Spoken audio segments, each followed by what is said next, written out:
ಯಗವಕೋಟೆ ಗ್ರಾಮದಲ್ಲಿ ಡಾಕ್ಟರ್ ಬಾಬಾ ಸಾಹೇಬ್ ಅಂಬೇಡ್ಕರ್ ಅವರ 134ನೇ ಜಯಂತಿಯನ್ನ ಅಂಬೇಡ್ಕರ್ ಕಾಲೋನಿಯವರು ಅತ್ಯಂತ ವಿಜೃಂಭಣೆಯಿಂದ ಆಚರಣೆ ಮಾಡಿದ್ದಾರೆ. ಈ ಕಾರ್ಯಕ್ರಮದಲ್ಲಿ ಮುಖ್ಯ ಅತಿಥಿಯಾಗಿ ಆಗಮಿಸಿದಂತಹ ಕವಿ ಮೂಡಲಗೊಲ್ಲಹಳ್ಳಿಯ ಕೆ ನರಸಿಂಹಪ್ಪ ಅವರು ಭಾಗವಹಿಸಿ ಮಾತನಾಡಿದ್ದಾರೆ. ಯಗವಕೋಟೆ ಗ್ರಾಮದ ಅಂಬೇಡ್ಕರ್ ಕಾಲೋನಿಯಲ್ಲಿ ಡಾಕ್ಟರ್ ಬಿಆರ್ ಅಂಬೇಡ್ಕರ್ ಅವರ 134ನೇ ಜಯಂತಿ ಅದ್ದೂರಿಯಾಗಿ ಆಚರಣೆ. ಈ ಕಾರ್ಯಕ್ರಮದಲ್ಲಿ ಅತಿಥಿಯಾಗಿ ಕವಿ ಮೂಡಲಗೊಲ್ಲಹಳ್ಳಿ ಕೆ ನರಸಿಂಹಪ್ಪ ಹಾಜರಾಗಿ ಮಾತನಾಡಿದ್ದಾರೆ. ಮನುಷ್ಯ ಮೌಢ್ಯಾಚರಣೆಗಳನ್ನ ಬಿಟ್ಟು ವೈಚಾರಿಕತೆಯನ್ನ ಅಳವಡಿಸಿಕೊಂಡಾಗ ಮಾತ್ರ ಜೀವನದಲ್ಲಿ ಅಭಿವೃದ್ಧಿ ಹೊಂದಲು ಸಾಧ್ಯ. ಕಾರ್ಯಕ್ರಮದಲ್ಲಿ ಮಾತನಾಡುತ್ತಾ ಸಂವಿಧಾನ ರಚನೆಗೂ ಮುನ್ನ ತಳ ಸಮುದಾಯಗಳು ಶಿಕ್ಷಣವಿಲ್ಲದೆ ಶೋಷಣೆಗೆ ಒಳಗಾಗಿದ್ವು.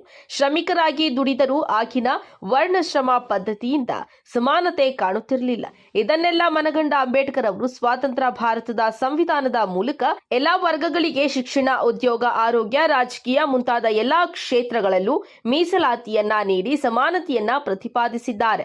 ವಿಶೇಷವಾಗಿ ಮಹಿಳೆಯರಿಗೆ ಪುರುಷರಷ್ಟೇ ಸಮಾನ ಹಕ್ಕನ್ನ ಕಲ್ಪಿಸಿದ್ದಾರೆ. ಹೀಗಾಗಿ ಅಂಬೇಡ್ಕರ್ ಅವರ ಮಾರ್ಗಸೂಚಿ ನಮ್ಮೆಲ್ಲರ ಭವಿಷ್ಯಕ್ಕೆ ಬೆಳಕಾಗಿದೆ ಎಂದು ಹೇಳಿದ್ದಾರೆ.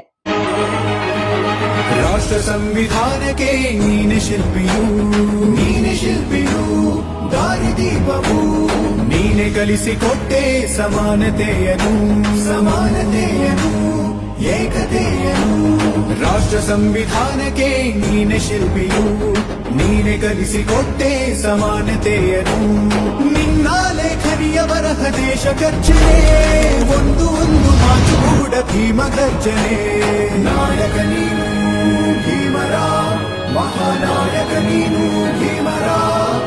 ಶಿಕ್ಷಕ ನರೇಂದ್ರ ಮಾತನಾಡಿ, ಅಂಬೇಡ್ಕರ್ ಅವರು ಜಾತಿ ವ್ಯವಸ್ಥೆಯಿಂದ ಎಷ್ಟೇ ಹಿಂಸೆಯನ್ನ ಅನುಭವಿಸಿದ್ರೂ ಸಹ ಛಲವನ್ನ ಬಿಡದೆ ವಿದ್ಯಾಭ್ಯಾಸವನ್ನ ಮಾಡಿದ್ದಾರೆ. ಶೋಷಿತ ಸಮುದಾಯಗಳ ಉನ್ನತಿಗೆ ವಿದ್ಯೆಯೇ ಅಸ್ತ್ರ ಎಂದು ಮನವರಿಕೆ ಮಾಡಿಕೊಟ್ಟಿದ್ದಾರೆ.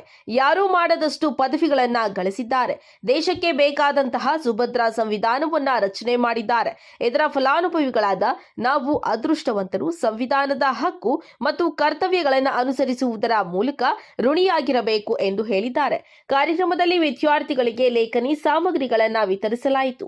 ಗ್ರಾಮದ ಮುಖಂಡ ಲಕ್ಷ್ಮಣ ರೆಡ್ಡಿ, ತಾಲೂಕು ಪಂಚಾಯಿತಿ ಮಾಜಿ ಸದಸ್ಯ ಸುರೇಶ್, ಗ್ರಾಮ ಪಂಚಾಯಿತಿ ಸದಸ್ಯ ಮಂಜುನಾಥ, ರೆಡ್ಡಪ್ಪ, ಮಂಜುನಾಥ, ಜೆವಿ ಶ್ರೀನಿವಾಸ್, ಲಕ್ಷ್ಮೀನಾರಾಯಣ, ವೈಎಂ ನವೀನ್, ಅಂಬರೀಶ್, ನವೀನ್ ಕುಮಾರ್, ರಮೇಶ್ ಹಾಗೂ ಗ್ರಾಮಸ್ಥರು, ವಿದ್ಯಾರ್ಥಿಗಳು ಉಪಸ್ಥಿತರಿದ್ದರು. ವಿಶ್ವ ಜ್ಞಾನಿಯ ದಿನ ಅಂತ ಆಚರಣೆ ಮಾಡ್ತಾ ಇದ್ರೆ ಪ್ರಪಂಚ ಎಲ್ಲ ಒಂದ್ಸಾರಿ ಅವರ ಹುಟ್ಟುಹಬ್ಬವನ್ನ ವಿಶ್ವ ಜ್ಞಾನಿಯ ದಿನ ಅಂತ. ಯಾವ ವಿಜ್ಞಾನಿಯನ್ನಾಗ್ಲಿ ಯಾವುದೇ ಹೋರಾಟಗಾರರಲ್ಲಿ ಮೊದಲನೇ ವ್ಯಕ್ತಿ ಅಂತ ಹೇಳ್ಕೋಬಹುದು ಡಾಕ್ಟರ್ ಬಾಬಾ ಸಾಹೇಬ್ ಅಂಬೇಡ್ಕರ್.